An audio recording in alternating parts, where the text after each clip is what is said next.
d'abord, je voudrais remercier l'école de design graphique et le site de la Belle de Mai pour m'accueillir ce soir. Et c'est pour moi l'occasion d'évoquer quelques points méthodologiques finalement spécifiques à l'histoire récente, par exemple comme l'histoire orale ou encore les revues comme source première pour les historiens. Et ce livre, donc, Go West, et le sous-titre est important puisque c'est des architectes au pays de la contre-culture, est en grande partie, je dirais, un livre d'histoire culturelle et a pour origine quelques travaux qui peut-être vous sont bien connus. Mais tout d'abord, quand on parle de partition ou de transfert d'un pays à un autre pays, on doit évoquer immédiatement les outils de circulation, les avions tels qu'ils pouvaient être en 1961, 62, 63, ou encore les automobiles. Vous pourriez peut-être être étonné par le panneau de signalisation qui dit Paris 5 km, London 50.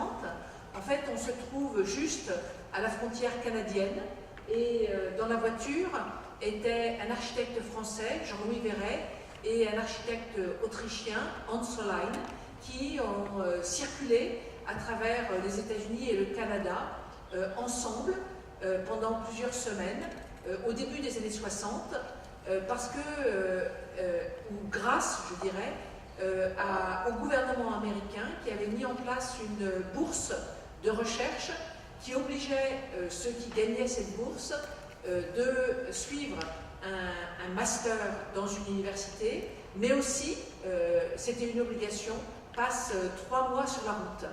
Et donc, une partie de mes travaux a été donc de documenter ces voyages dans ce cadre-là également, qui pouvaient être pour découvrir ce que j'appelle de l'architecture savante, de l'architecture des architectes ou des villes bien connues américaines, mais dans un autre aspect, c'était aussi de découvrir de l'architecture alternative. Ce soir, c'est plutôt l'architecture alternative que je vais souligner d'ailleurs.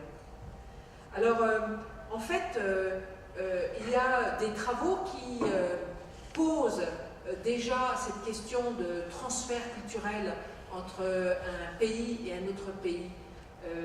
Je rappelle peut-être les travaux par exemple de Jean-Louis Cohen et de Hubert Damisch qui au début des années 80 avaient organisé un colloque sur ce thème des transferts, des flux de circulation et en fait en évoquant ce mot qui s'appelle américanisme qui veut dire justement l'idée comment l'Amérique est importante ailleurs.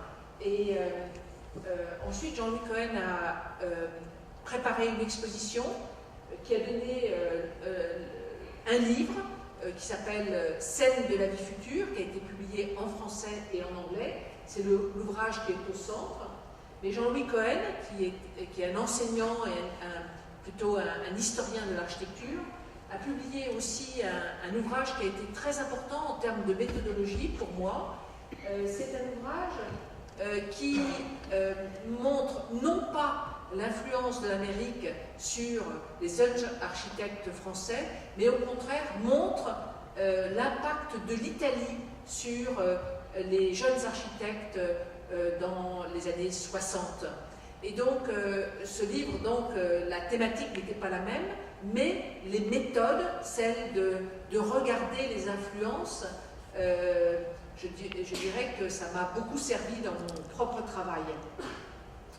Et donc, tout cela m'a un peu conduit à réfléchir à ce que ça peut être l'histoire comparée, en essayant de comprendre comment deux cultures interagissent et interfèrent. Ce n'est pas une simple affaire, parce que quand on veut comparer la France et les États-Unis, on se retrouve directement face, bien évidemment, à des problèmes de taille Est-ce que c'est possible de comparer deux pays de cette nature? Probablement pas. En fait, ce qu'on peut comparer, c'est des objets plus petits. On peut éventuellement comparer des institutions, on peut comparer des écoles ou des systèmes pédagogiques. Et ce soir, en fait, je vais choisir surtout de comparer des publications et de voir comment des publications américaines qui ont eu beaucoup d'importance aux États-Unis ont été ensuite traduites. Alors ça pose la question qui doit être chère à Brice, celle de la traduction. Alors comment on traduit? C'est une difficile question, la traduction. Et peut-être aussi dans ce cas-là, la question de l'adaptation à un contexte culturel qui était celui de la France dans le cas de l'architecture dont je vais parler ce soir. Alors, l'américanisme en architecture est un phénomène qui consiste à adopter les principes américains typiques des années 50, la standardisation, la préfabrication ou même encore l'industrialisation, aussi bien que des typologies architecturales, par exemple, telles que les gratte-ciel. Et on sait très bien, par exemple, que le quartier de la Défense à Paris, même s'il a été fait dans les années 70, il a commencé à être élaboré dans les années 60, et il est typiquement le résultat d'un américanisme, c'est-à-dire d'un intérêt pour des centres urbains qui s'expriment avec des bâtiments de grande hauteur, pour des bâtiments administratifs, des banques et autres. Alors, en fait, pour ma part, cet américanisme, j'ai essayé de le repérer à partir de voyages réalisés par des architectes français et qui, eux, ont essayé de découvrir une autre Amérique, pas celle plus connue de New York ou de Chicago, mais au contraire, comme vous pouvez le voir ici dans ces diapositives réalisées par l'architecte Jean-Louis Verret, il a quand même pas hésité d'aller en voiture jusqu'en Oklahoma, qui est au centre des États-Unis, pour aller voir un dôme de Buckminster Fuller, que vous voyez ici, donc à droite de l'image. Il est allé aussi en Floride, à Sarasota, pour aller voir une très jolie bibliothèque construite par un architecte, Paul Rudolph, dont on entend assez peu parler finalement.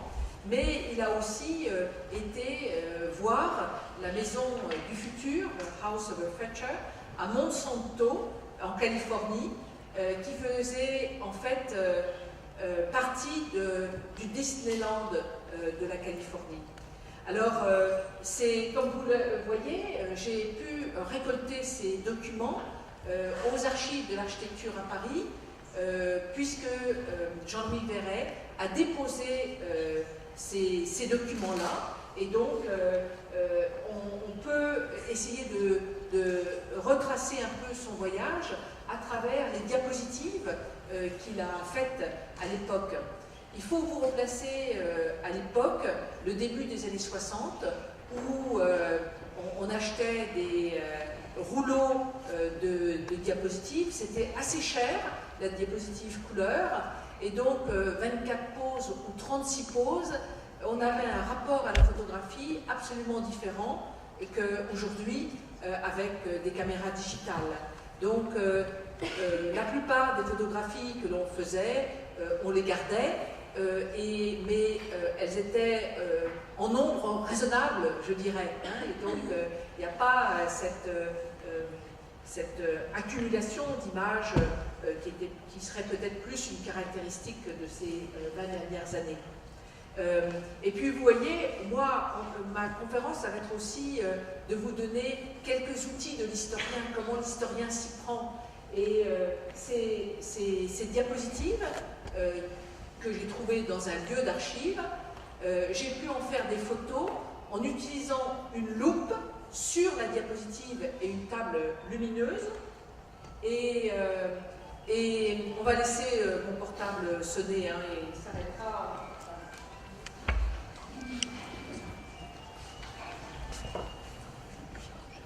Voilà, on va laisser. Et c'est seulement avec mon appareil photo, la loupe, que j'ai pu préserver ou prélever ce document.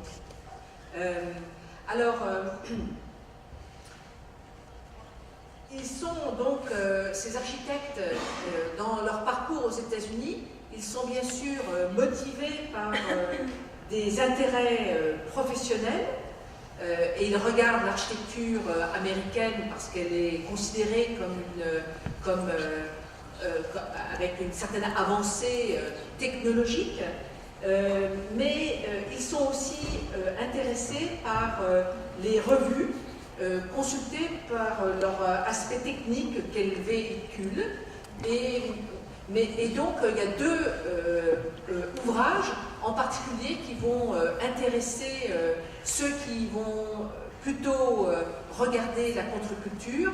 C'est le catalogue, qui est ici à la droite de l'image, Wall of Catalogue, publié en 1968, et qui va finalement servir de guide, puisqu'il y a pas mal d'architectures qui vont être répertoriées dans ce catalogue, et les architectes français vont se procurer ce catalogue pour leur voyage.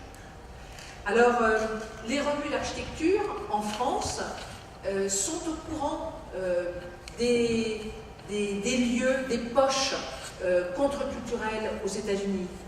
Par exemple, l'architecture d'aujourd'hui, achetée principalement par les architectes qui s'abonnent à la revue, consacre un article à cette petite communauté, hein, c'est 5, 6, 7 dômes à Drop City, dans le Colorado, et qui est réalisé à partir de coupoles géodésiques et qui accueille en fait des artistes principalement intéressés par des questions théâtrales. Aux États-Unis, beaucoup de communautés vont se mettre en place dans les années 60. Il y en a plusieurs milliers, et plusieurs communautés sont finalement spécialisées. Il y a des communautés d'artistes plasticiens, peintres, il y a des communautés de personnes qui s'intéressent au théâtre, il y a des communautés de musiciens, et en tout cas pour plusieurs d'entre elles, elles ont été fameuses justement parce qu'elles ont innové en termes architecturaux.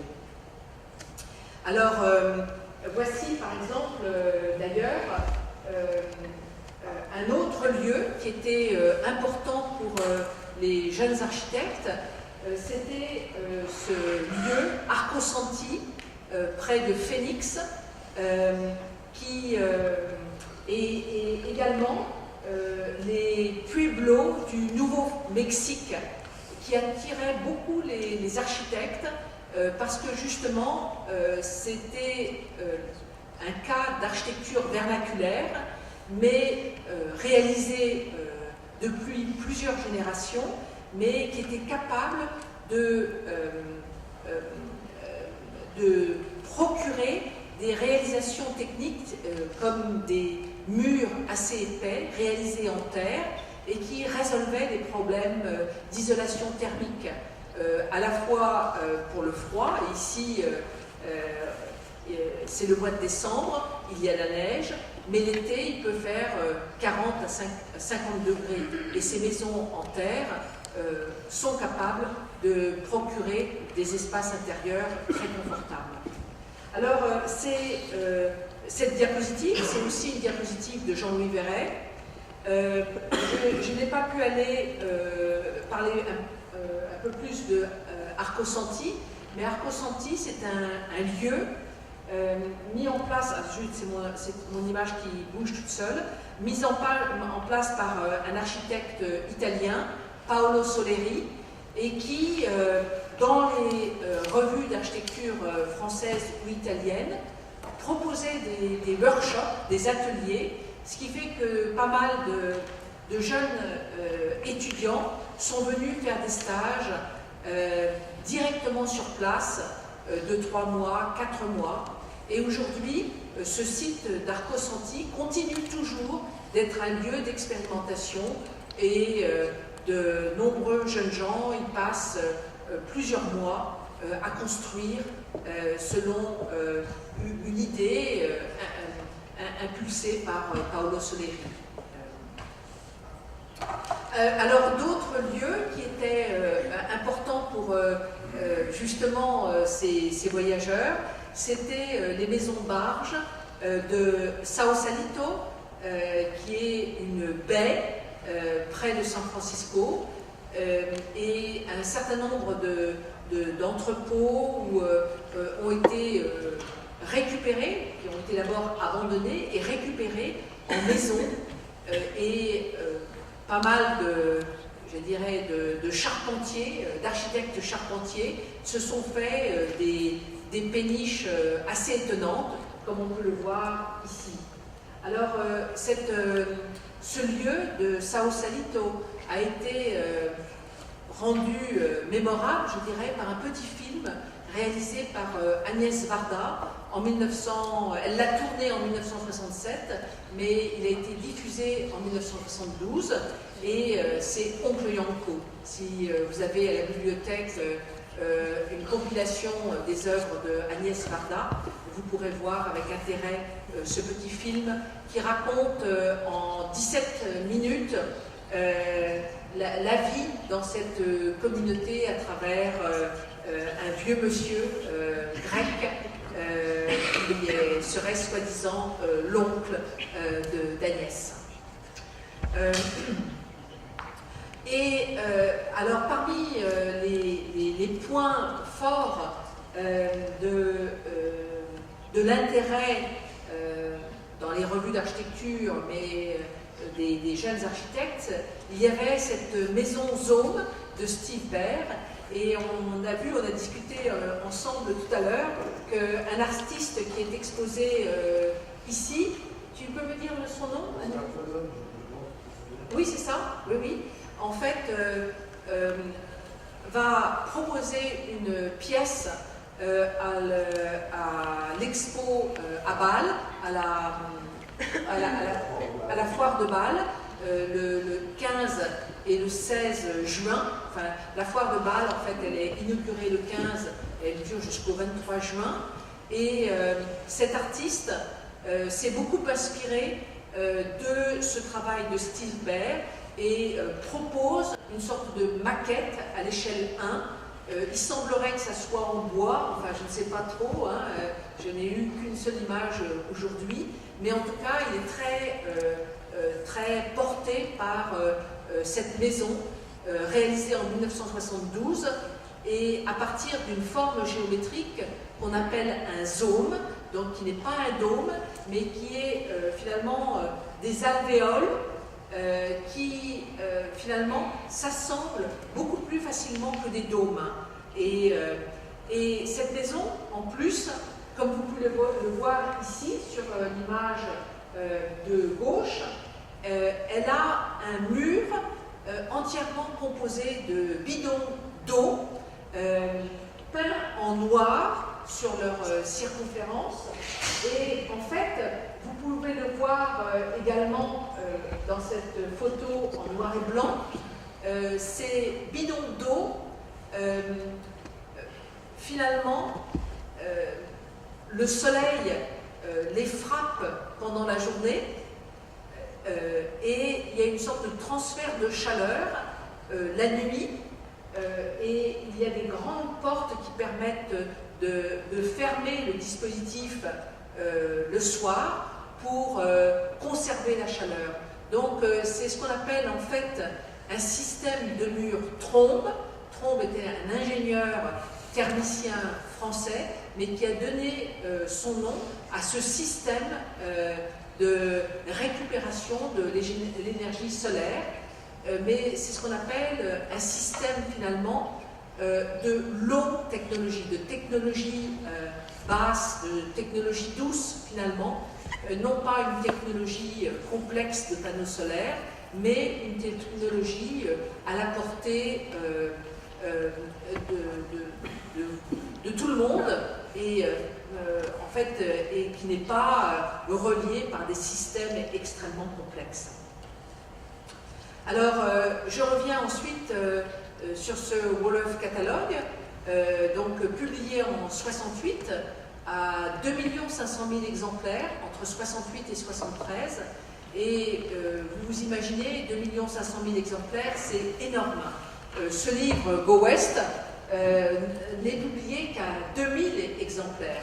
Et c'est très rare dans les milieux de l'architecture ou même dans les milieux artistiques de pouvoir publier à plus de 2000 exemplaires.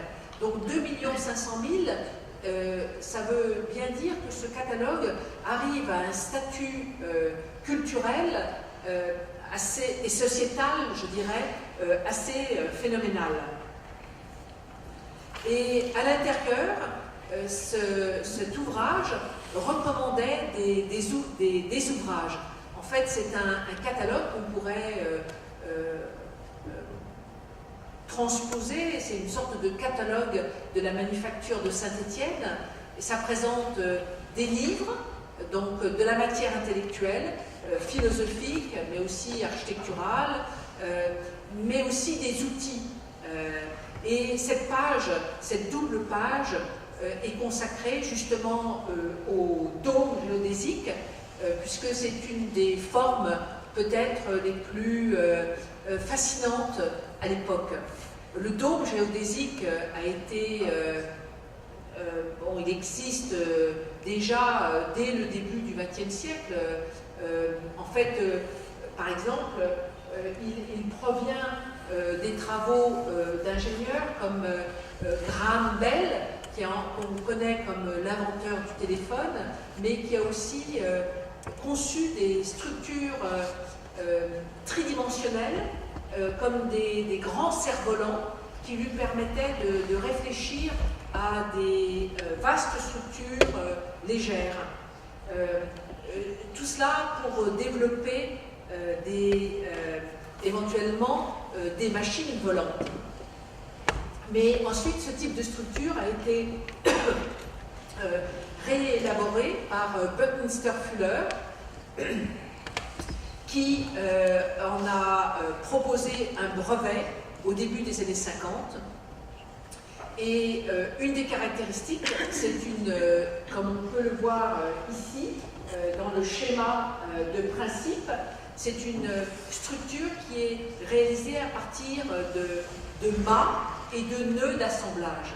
Donc il y a cette idée à travers cette structure d'utiliser le moins de matière possible, d'être une structure légère et qui en même temps peut s'ériger sans poteau intermédiaire. Donc il y a cette capacité de penser un très grand espace. Ça a été justement ce qui a été très apprécié pour ce type de structure. Alors, voici donc le cas.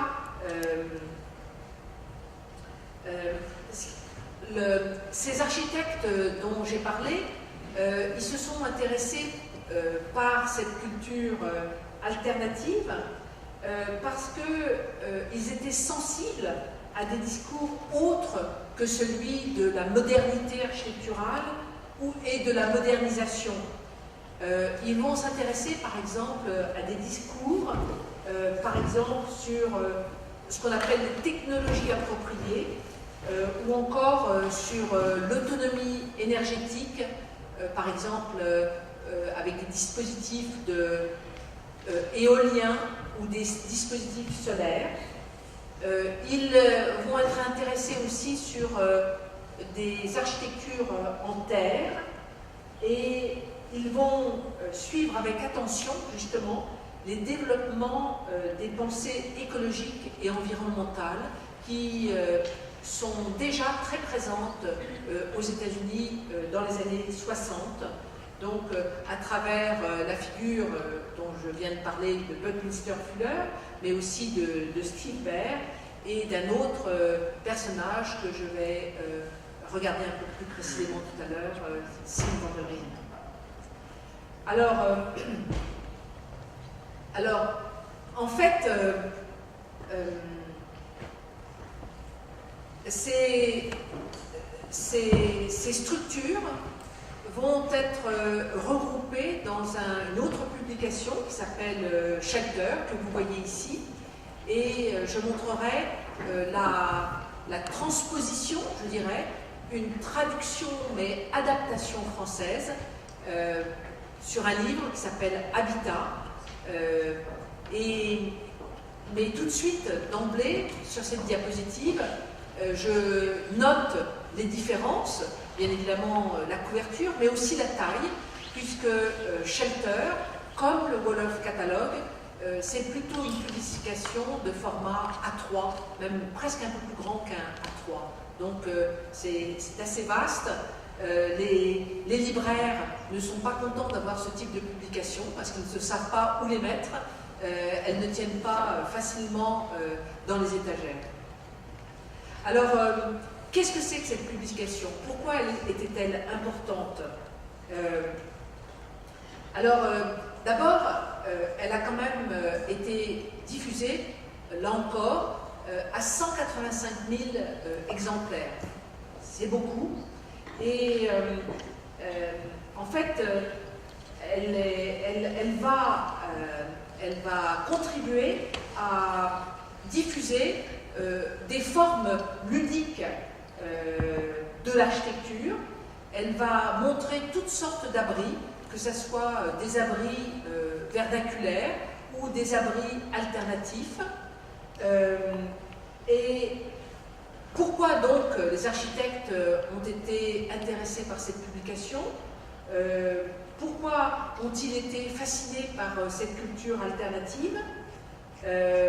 Et une des questions que je vais poser, c'est comment Shelter a-t-il été perçu et utilisé en Europe? Justement pour montrer ces transferts d'un pays à l'autre.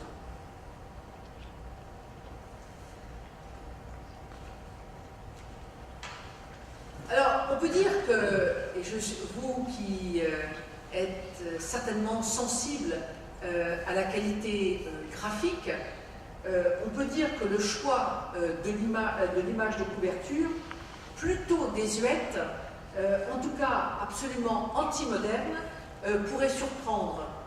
Le dessin met en scène des hommes et des femmes en costume autour d'un feu central.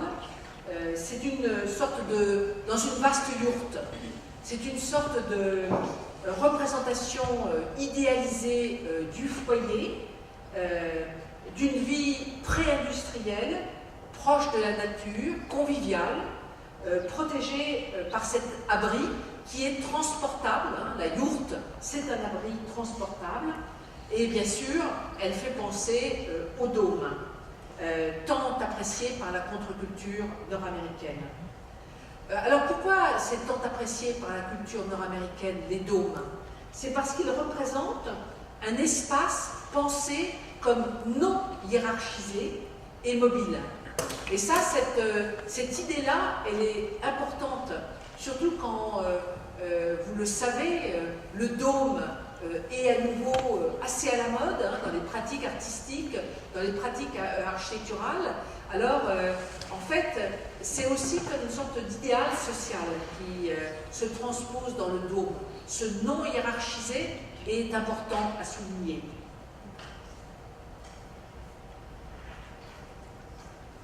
Alors, on voit un peu plus en détail. En fait, il s'inspire d'une gravure de la fin du XIXe siècle, et ils mettent bien en évidence cette yourte avec cette structure qui est à la fois finalement échafaudage et structure, puisque c'est sur cette structure que l'on pose ensuite la couverture finale.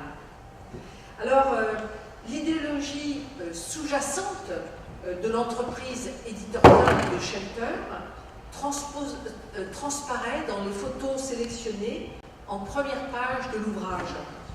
La photo centrale est celle d'une toiture à 2 pentes, d'une cabane en bois, et on pourrait dire qu'elle est archétypique. Et vous la voyez ici.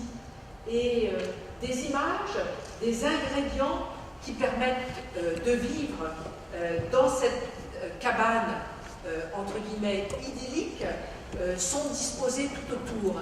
Et on peut décoder un peu toutes ces images des hommes et des femmes travaillant ensemble, cousant, construisant, récupérant des matériaux, observant l'architecture vernaculaire.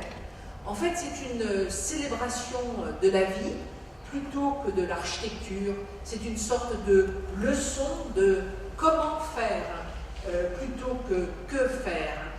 Et d'emblée, le rédacteur en chef de cette publication, qui s'appelle Lloyd Kahn, annonce son ambition dans des termes qui trouvent, à mon avis, un écho particulier aujourd'hui. Alors, en fait, je vais citer 2 petits extraits qui sont là écrits en anglais, mais que je vais traduire. Alors, je cite: « Il fut un temps où les habitants de la terre se construisaient leurs maisons, cultivaient leurs aliments et se faisaient leurs vêtements. » Vous voyez, on est bien dans une société pré-industrielle. Et le savoir concernant la construction, l'agriculture ou le tissage, techniques répondant aux besoins de base de l'homme, se transmettait de génération en génération. Je vais un peu plus loin. Puis vint l'ère industrielle capitaliste qui entraîna l'abandon des campagnes pour la ville. Une grande partie de ce savoir est aujourd'hui perdue pour toujours. Les matières premières deviennent rares, le combustible n'existe qu'en quantité limitée. Celui qui veut survivre n'aura bientôt que 2 possibilités: être riche ou disposer de ses propres ressources, être encore plus dépendant d'une production et d'une organisation économique centralisée, ou s'en passer. Que ce soit par nécessité ou par choix, un renouveau du travail manuel est nécessaire.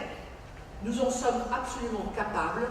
Nos talents endormis seront à l'avenir nos plus précieux aides.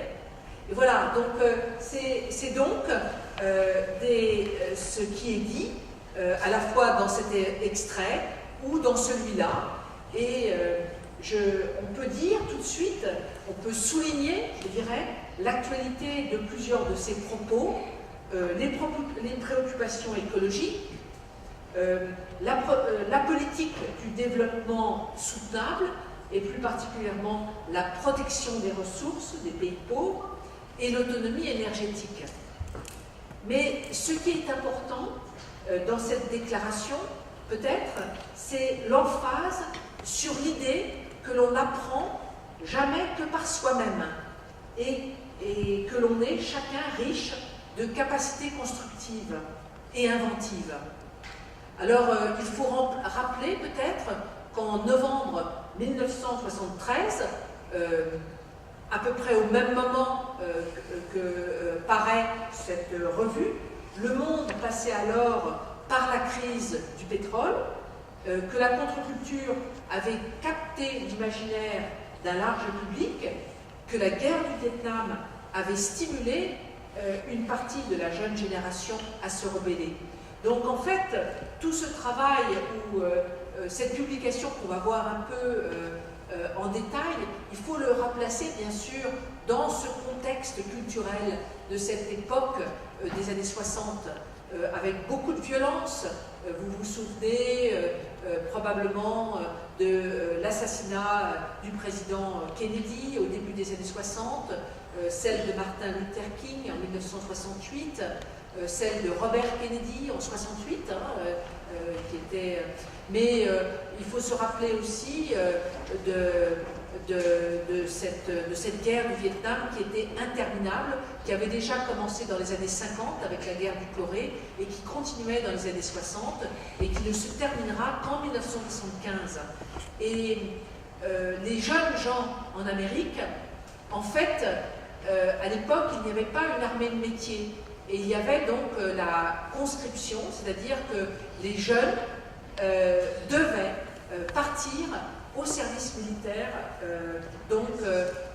pour faire la guerre. Et c'est le fait de devoir partir qui a finalement fédéré des réactions très fortes petit à petit contre cette guerre. Et beaucoup de jeunes Américains, d'ailleurs, vont partir dans les pays limitrophes, par exemple au Canada, pour éviter donc d'être envoyés au Vietnam. Et d'autres, d'ailleurs, partiront également en Europe, ne voulant plus être américains. Alors, ce contexte culturel étant défini, nous pouvons avancer un peu dans cette publication. Qu'est-ce qu'elle montre? En double page, elle montre d'abord de l'architecture vernaculaire et notamment la façon de construire des granges.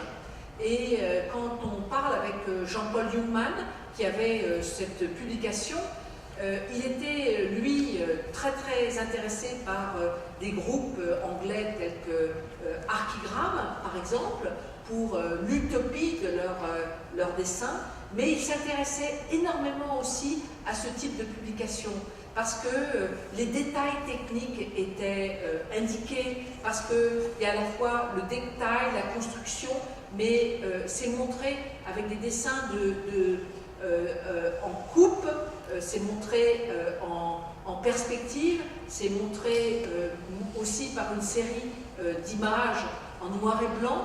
Donc on n'est plus du tout dans une sorte d'abstraction architecturale habituelle pour les architectes, mais qui coupe du public en général. Et donc il était extrêmement intéressé par ce type de publication. Alors on peut d'ailleurs apprendre par soi-même à réaliser des morceaux d'architecture, comme on peut voir ici, avec un système un peu comme on pouvait trouver dans les pages de l'encyclopédie Diderot et d'Alembert, où on voit ces mains volantes comme ça qui indiquent comment faire et qui finalement transposent la connaissance, justement qui est une sorte de partition, là je dirais aussi.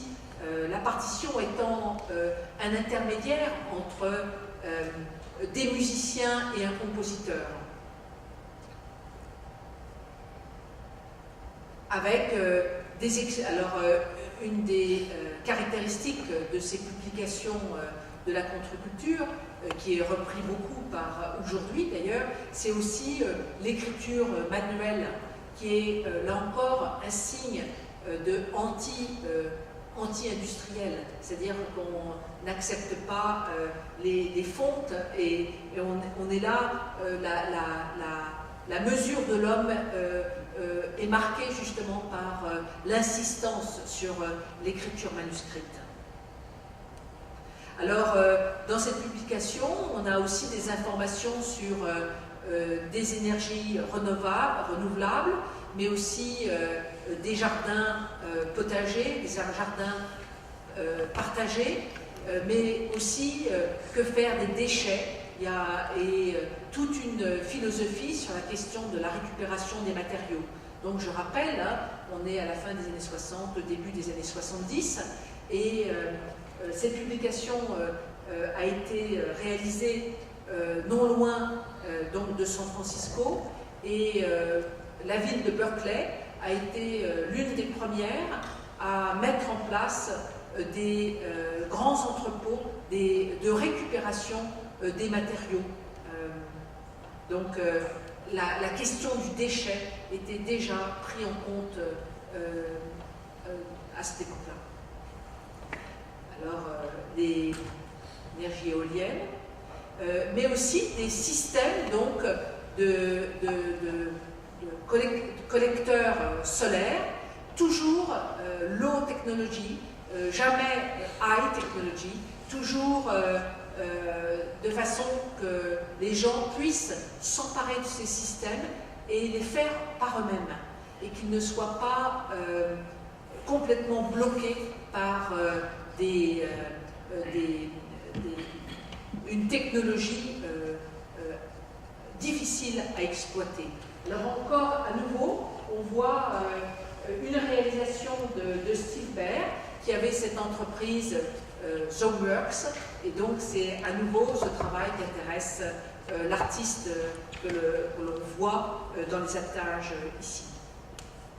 Alors cette culture, j'ai parlé des événements économiques, politiques, bien sûr, il y a cette culture du retour à la terre, des communautés, comme vous pouvez le voir dans ces deux publications. Et cette culture du faire, de faire soi-même, ça se transpose par l'importance donnée aux outils, tools, comme on peut le voir ici. Et j'ai été très intéressée, en arrivant ici à la Belle de Mai, d'aller au petit musée du MUSEM, juste à côté. Il y a une exposition sur les clous. Et ça m'a amusée, d'autant plus que je savais que j'allais vous montrer une image sur les clous et sur des outils. Et par exemple, cet outil qui justement aide à sortir les clous des planches et qui permet justement de récupérer, par exemple, tout ce bois récupéré qui se trouve dans cet amphithéâtre.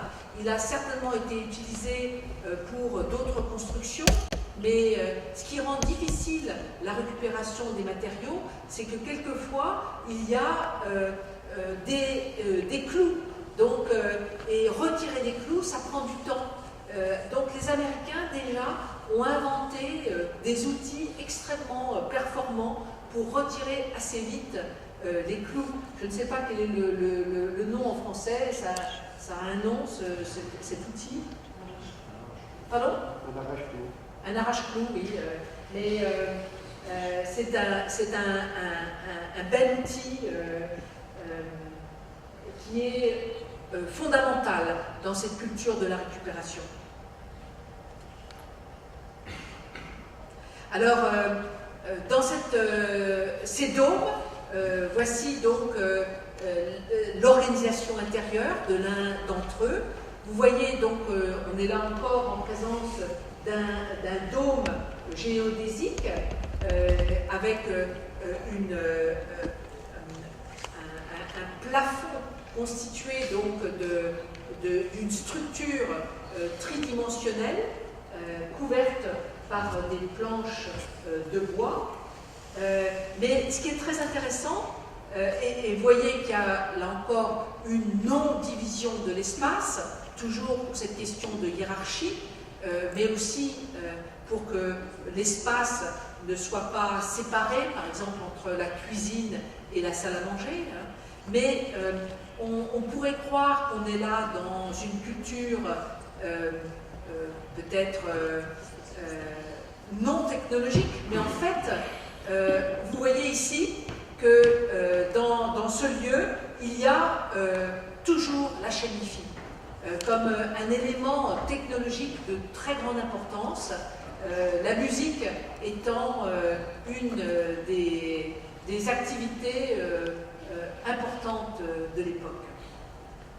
Alors là, on n'hésite pas sur la qualité. Alors là encore, je suis toujours dans cette revue Shelter. On montre l'idée donc de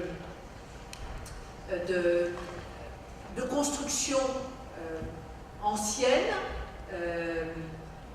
en prenant pour exemple des constructions étonnantes, et la publication offre un répertoire de constructions telles que des maisons en terre au Yémen, les grottes de Cappadoce et les constructions des traditions, enfin des communautés traditionnelles.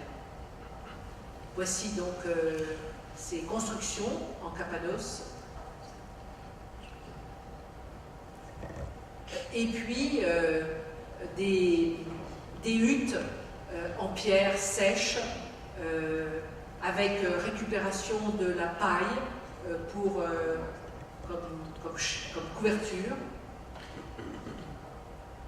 Encore bien sûr toutes ces structures, ces fermes en Angleterre, en France. Et là encore, vous voyez que dans ces doubles pages, il y a là des quantités incroyables de systèmes constructifs, de détails constructifs. Et c'est ce qui intéressait les architectes qui étaient à l'école des Beaux-Arts à ce moment-là. Et bien évidemment, les cours n'incluaient pas ce type d'architecture vernaculaire. Mais il y avait aussi des dômes, là encore une page consacrée à des constructions, par exemple en Californie. Et à nouveau, cette construction de Steve Baer, avec ses murs réalisés avec ces bidons d'eau, et avec ce principe donc.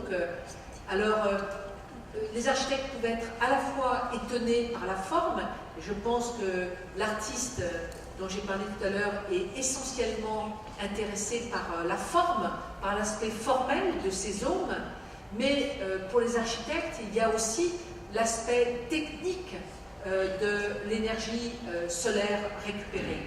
Donc, c'est à la fois et la fonction et la forme. Et la résolution technique, récupérer l'énergie. Alors, ce qui est très intéressant aussi, c'est la façon dont les maisons sont représentées. On est très loin des publications des périodiques d'architectes à l'époque. Ici, on montre des modes de vie, on présente des maisons qui sont des bric-à-brac, avec ceux qui les habitent. Il y a des poêles anciens, il y a des casseroles, mais il y a toujours cette idée de l'architecture et de son mode de vie. Dans les revues d'architecture de l'époque, on est plutôt, et encore aujourd'hui, quand on regarde les revues d'architecture, elles présentent toujours des architectures qui ne sont jamais habitées. Les architectes n'aiment pas photographier des espaces qui sont habités par les habitants. Ils aiment que les architectures soient célébrées avant que l'habitant n'y amène son bric-à-brac. Ou au contraire, si l'habitant est là, c'est un habitant qui est soumis à un ordre implacable, justement pour garder un intérieur avec peu d'éléments de la vie de tous les jours. Mais ici, on est dans une idée complètement différente de l'habiter. On est dans, au contraire, cette idée de la récupération et de l'amas d'objets. Alors, là aussi, on pourrait parler de cette tradition d'ouvrages consacrés à l'architecture vernaculaire. Il en existe quelques-uns dans les années 30 et encore dans les années 50.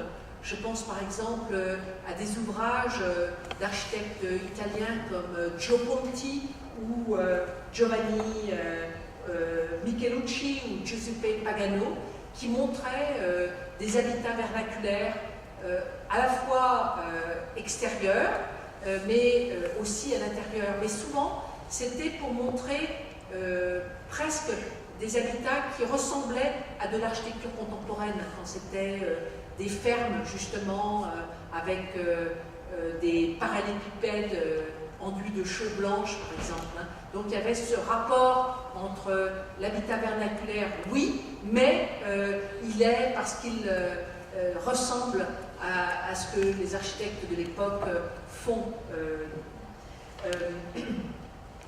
Tandis qu'ici, on est aussi dans des architectures qui sont des architectures de l'invention, comme vous pouvez voir par exemple cette image-là sur la gauche qui représente une structure étonnante faite à partir de fenêtres récupérées. Donc vous avez des fenêtres plus ou moins grandes, des grandes baies vitrées ou des portes-fenêtres ou des fenêtres de petit format. Et là, vous voyez qu'on est dans une architecture qui ne s'exprime pas par un plan qui précède la forme architecturale. C'est l'acte de celui qui construit, qui ajuste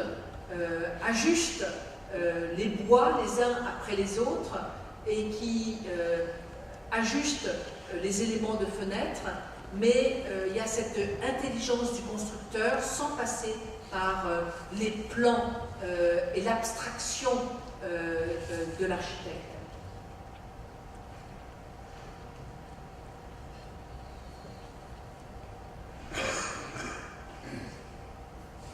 Alors, on pourrait dire que plus qu'un répertoire d'architecture vernaculaire, Shelter est un manuel de construction doublé d'un appel à participer à une vie de responsabilité individuelle plutôt qu'à une dépendance de l'État. Et c'est un peu ce qui se vit aux États-Unis à ce moment-là, c'est-à-dire que ces communautés, elles sont quand même assez éloignées des centres-villes et il y a une sorte de autosuffisance.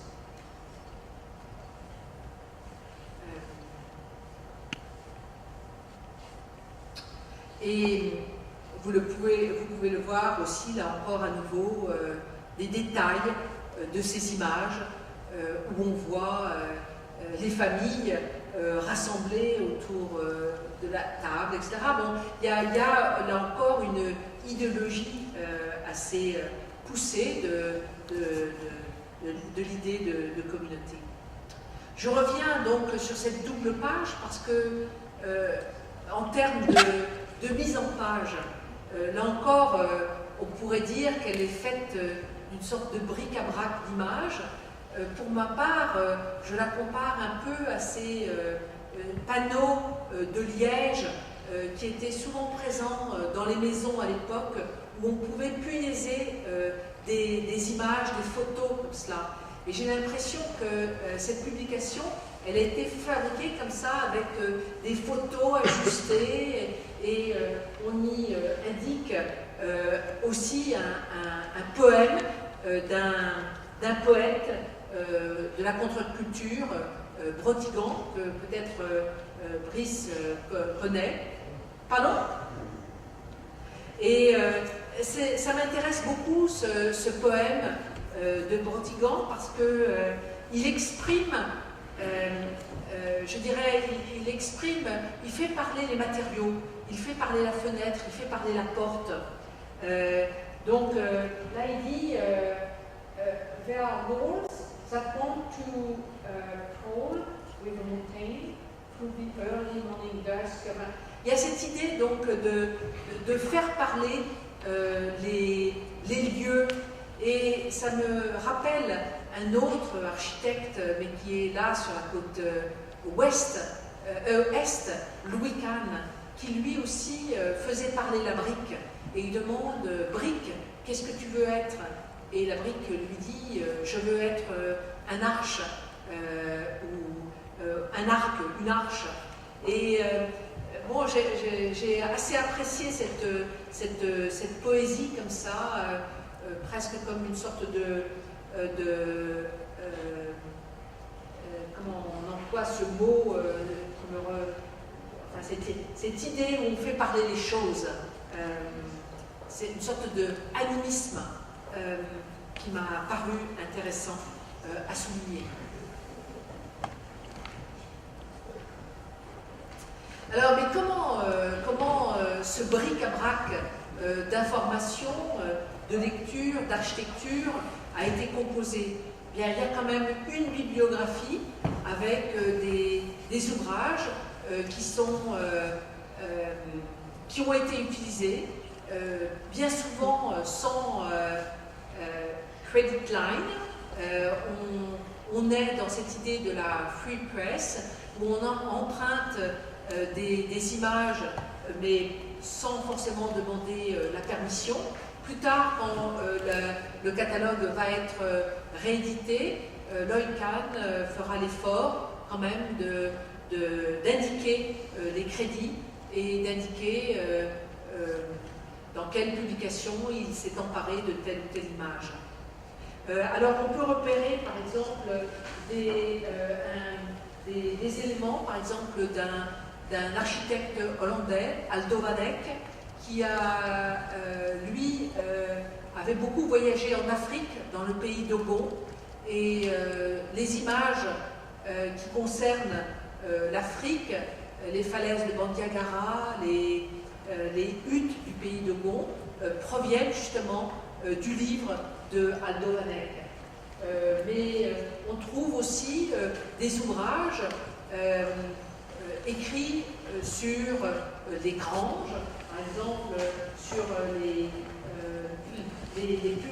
granges en Angleterre, et toute une série de publications également diffusées par le gouvernement américain pour que les fermiers aient des outils pour autoconstruire des bâtiments à l'intérieur de leur ferme. Donc c'est pour dire qu'il y a aux États-Unis une vraie culture de l'autoconstruction et qui est toujours aidée par des manuels permettant de réaliser soi-même. C'est d'ailleurs assez étonnant, même aujourd'hui, quand on va dans les kiosques à journaux, il y a toute une partie sur des publications qui permettent donc de réaliser soi-même des maisons. C'est un marché très florissant aux États-Unis. Cela a toujours été. Toujours, on doit replacer cela dans une économie d'un pays très vaste où les gens peuvent être très éloignés les uns des autres et qu'il est nécessaire de posséder les outils et la connaissance de la construction, car on doit faire face à les multiples tâches, justement, dont la tâche de construire par soi-même. Alors, qui est ce Lloyd Kahn? Alors, en fait, j'ai pu retrouver une image de lui. C'est un surfeur, comme vous le voyez, qui apprécie donc ce n'est pas un architecte, à l'origine c'est un charpentier qui s'est intéressé beaucoup à la construction en commençant à construire 7 dômes géodésiques dans une école alternative dans les collines de la Californie, non loin de Santa Cruz. Et c'est là que s'est développé chez lui un goût pour l'architecture, et il a poursuivi, je dirais, sa carrière par une maison d'édition, et il publie ses livres qui sont d'ailleurs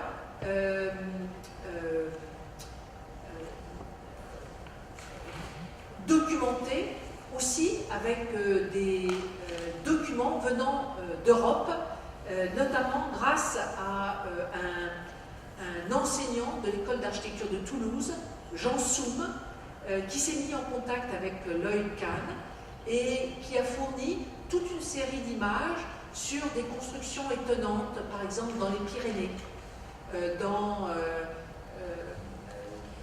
des zones éloignées où des jeunes gens, à la fin des années 60, ont construit des lieux étonnants. Et Jean Soum a servi pendant plusieurs dizaines d'années comme le correspondant, je dirais, français, mais surtout européen, de l'architecture vernaculaire et, je dirais, de l'architecture inventive, autoconstruite dans les zones éloignées, sans permis de construire en France. Alors, la transposition, cette question de la partition, transposition, traduction, par ce volume habitat, construction traditionnelle et marginale, réalisé par les éditions alternatives et parallèles. Il y a donc un texte en français qui reprend des images de Shelter, mais celui qui s'en est occupé, GAC, a tenu à préciser qu'il a dû adapter cet ouvrage au contexte culturel français. Puisque en France, il est vrai que construire par soi-même est beaucoup plus et beaucoup moins, je dirais, courant, et surtout la construction est soumise à des réglementations beaucoup plus drastiques en France.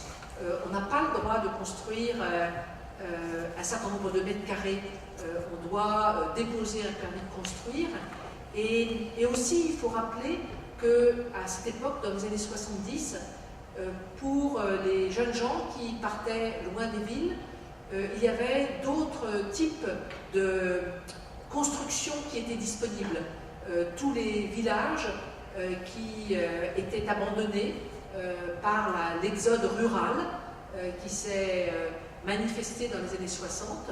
Et donc, il y avait là tout un patrimoine vernaculaire disponible qui a, je dirais, peut-être empêché de construire d'autres types d'édifices. Alors, un autre catalogue important en France, entre 1975 et 1983, c'est le catalogue des ressources, qui est très équivalent, je dirais, à ce Wall of Catalogue et Shelter, et qui présente toute une série d'informations sur la vie quotidienne, passant par la philosophie, la médecine, la nourriture, les jardins partagés, la construction, le textile, la mort, la naissance. Et là encore, on sent bien que ce type de publication est destiné à acquérir des spécialités, des multiples spécialités, et non pas enfin voilà, c'est plutôt ça, et pouvoir résoudre les différents éléments de la vie de tous les jours. Alors, je parlais tout à l'heure de la dimension du voyage, et voici une carte réalisée par Bill Checking, qui travaillait avec Charles James pour un ouvrage publié en 1982 sur l'architecture alternative, ou en tout cas les grands courants de l'architecture aux États-Unis. Et cet ouvrage et cette carte est très intéressante parce qu'elle montre justement ce flux de circulation important entre justement la côte est et la côte ouest des États-Unis. Et elle signale toute une série de lieux que je vous ai montrés tout à l'heure, justement. Sausalito, San Francisco, Pacific High School, c'est la fameuse école où Lloyd Kahn a contribué à construire 7 dômes géodésiques pour servir de salle de classe, mais aussi Phoenix, avec non loin de là Arco Santi de Paolo Soleri, aussi dans la région du Nouveau-Mexique, les communautés telles que la Lama Foundation, New Buffalo ou encore Morning Star, ou encore Libré, qui sont des communautés qui ont été assez fameuses pour les architectes parce qu'elles ont beaucoup utilisé des dômes géodésiques réalisés avec des tôles de voitures récupérées, par exemple, ou des constructions à partir de structures en bois tout à fait étonnantes et inventives. Alors, bien sûr que cette carte montre les lieux intéressants pour les architectes, mais il montre ces grands courants de circulation qui sont aussi la migration de la mafia, le conservatisme politique, bien sûr toute la haute technologie aérospatiale qui se développe sur les côtes de Californie, ou encore, bien évidemment, toute la culture des ordinateurs, des computers, qui va se mettre en place dès la fin des années 70, et qui va donner par la suite, évidemment, ce centre de haute technologie qu'est la Silicon Valley. En fait, ce que montre cette carte, c'est qu'on est là dans une superposition de microcosme ou de macrocosme, et que la contre-culture, elle est aussi extrêmement attentive à toute la culture, bien évidemment, des ordinateurs, et que c'est cette même culture qui s'exprime. Il y a un livre très intéressant de Fred Turner qui s'appelle « De la contre-culture à la cyberculture », qui montre justement ce transfert ou cette migration ou cette fusion entre les deux cultures. Et ce qui est très intéressant aussi, c'est que de noter, c'est que les jeunes gens qui ont lu le Wall of Catalog que je vous ai présenté tout à l'heure en une ou deux doubles pages, ou encore Shelter en plusieurs pages, ce sont les gens qui ont 50 ans, 60 ans, 70 ans aujourd'hui, et qui financent ou qui sont à la tête de ces entreprises qui développent la haute technologie sur l'énergie solaire ou sur les éoliennes et autres sources alternatives. Donc c'est assez intéressant de comprendre la culture californienne à partir de cette contre-culture et voir comment elle s'est développée aujourd'hui.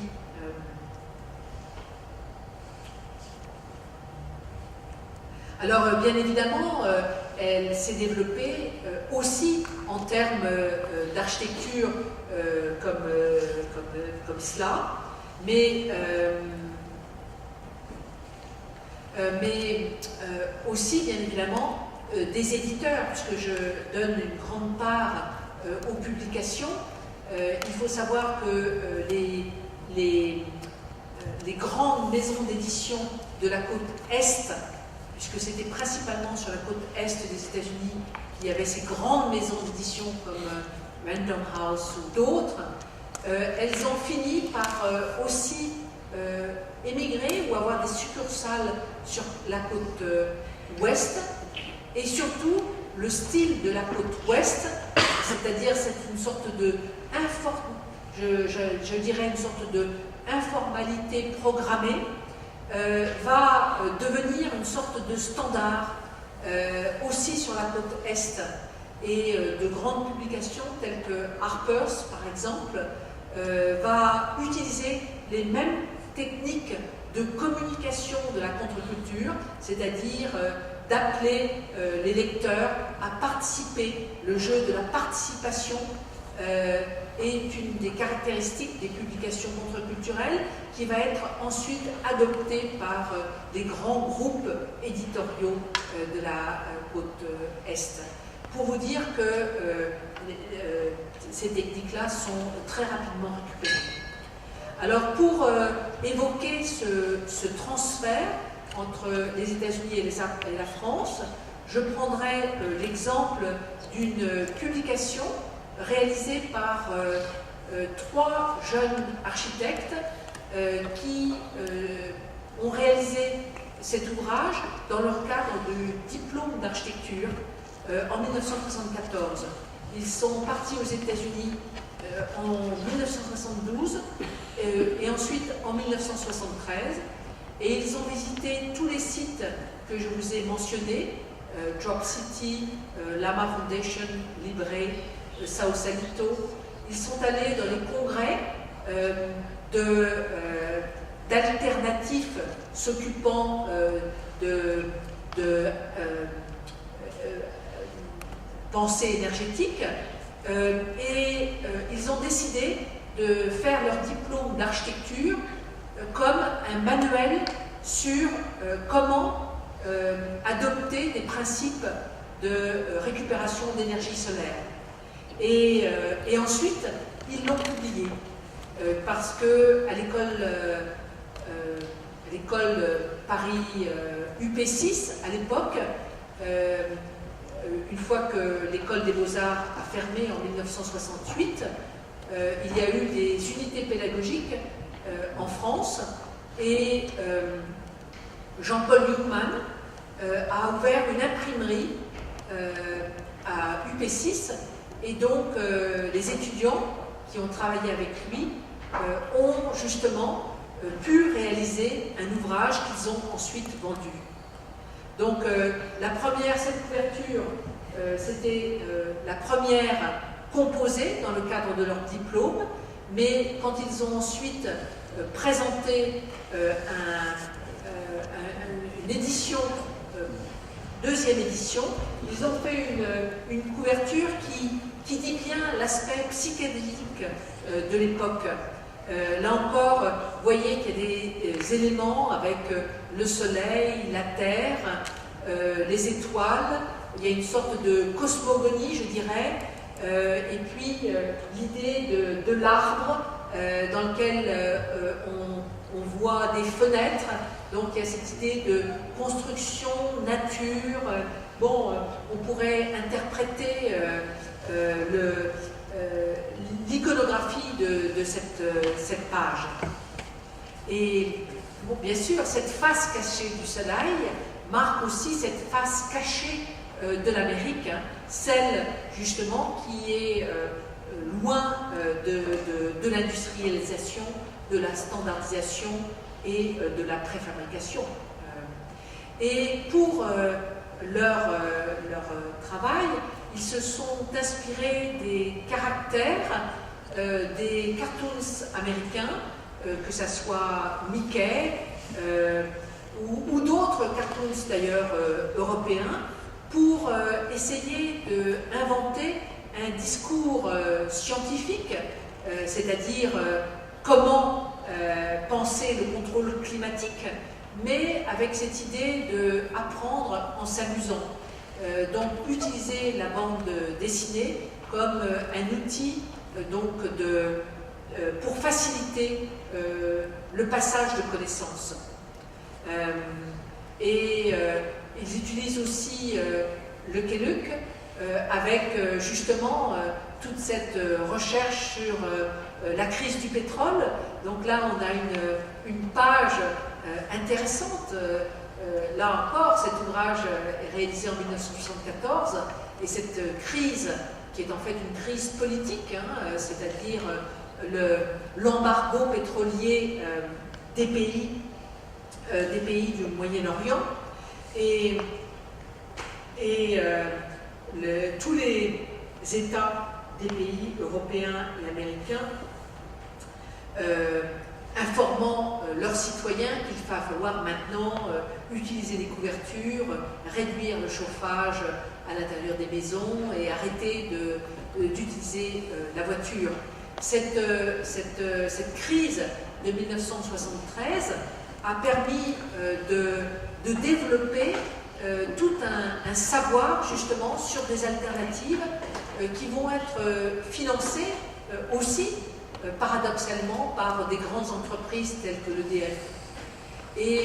Mais cet engouement pour ces recherches vont complètement stopper en 1978-19 et des ateliers d'architecture qui se sont concentrés justement à l'énergie bioclimatique vont devoir mettre la clé sous la porte. C'est le cas d'ailleurs de ces 3 architectes qui ont commencé à une pratique d'architecture en tant que dans la bioclimatologie, mais qui en 78 vont devoir s'arrêter parce que plus personne ne s'intéresse à ce type d'énergie. Alors ils utilisent aussi bien Little Nemo, et toujours pour un discours sur les panneaux, et là c'est les panneaux d'énergie solaire que vous pouvez voir sur les toits, mais aussi donc vous le voyez là en détail, on transforme les toits et on les utilise comme capteurs d'énergie. On voit que c'est une problématique qui est très actuelle, avec tous ces grands programmes aujourd'hui sur la possibilité de récupérer les toits pour ce type d'édifice, quoi.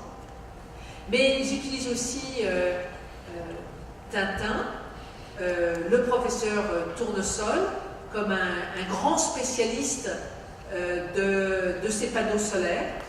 Donc là encore, on utilise la bande dessinée pour transmettre un discours scientifique finalement assez complexe. Alors voici l'une des pages de la face cachée du soleil qui reprend à nouveau ce dôme de Drop City, mais ce n'est pas seulement le dôme qui est intéressant, c'est le dispositif technique qui précède le dôme, qui est un capteur solaire, qui est là, expliqué avec une coupe et une explication en langue française du dispositif, comment capter l'énergie du soleil. Et bien évidemment, l'un des plus grands traducteurs de la pensée sur l'énergie solaire, celui qui va avoir l'impact le plus important dans les années 70, c'est Jean-Marc Reiser, qui va publier dans les colonnes du premier magazine écologique La Gueule ouverte des planches où il explique le principe. Et ce qui m'a beaucoup intéressé, c'est qu'en fait, il transpose avec de l'habitat vernaculaire un système qui est celui inventé par Steve Baer. Et donc on pourrait faire en fait une analyse comparée du système de Steve Baer, que l'on trouve ici, donc avec un dôme et un dispositif de capteur solaire, et Reiser transforme le dôme en une grange, et le dispositif, c'est une voiture abandonnée dans laquelle on met des grosses pierres peintes en noir, avec les fenêtres. La voiture est elle-même peinte en noir, puisque plus c'est noir, plus ça attire la chaleur, ça conserve la chaleur du soleil, et un tuyau permet donc de chauffer la grange. Alors ce qui m'intéresse dans ce dessin de Reiser, c'est qu'il a bien évidemment été inspiré par la technique de Steve Baer, mais il la transpose dans notre culture française, de la gouaille particulière telle que pouvait la transcrire Reiser, avec des éléments vernaculaires. Vous pouvez voir comment chauffer cette baraque en bois à l'aide de 3 épaves de voiture. Alors, choisir de préférence des carcasses sans roues, mais avec vitres, remplacer les vitres cassées par du plastique transparent, enlever les sièges, remplissez avec des pierres noircies au feu. et peigner la carrosserie en noir, mat, ainsi que la vitre arrière. Calorifugé avec des vieux chiffons huileux, et le personnage de Reiser qui dit là, ça prend vraiment de la gueule, et ça ne coûte pas un rond, puisque là, on est vraiment dans l'idée de la récupération du déchet, celle des voitures dont on ne savait que faire. Dans les années 70, il y avait beaucoup de carrosseries avec des voitures qui s'entassaient les unes sur les autres. Et puis, avec tout ce qu'il y a dans ma décharge, j'ai de quoi chauffer. Et il dit 30 hospices. Et là, on voit bien donc cette culture de la récupération se mettre en place. Alors voilà, c'est par cette bande dessinée que je voudrais arrêter mon propos.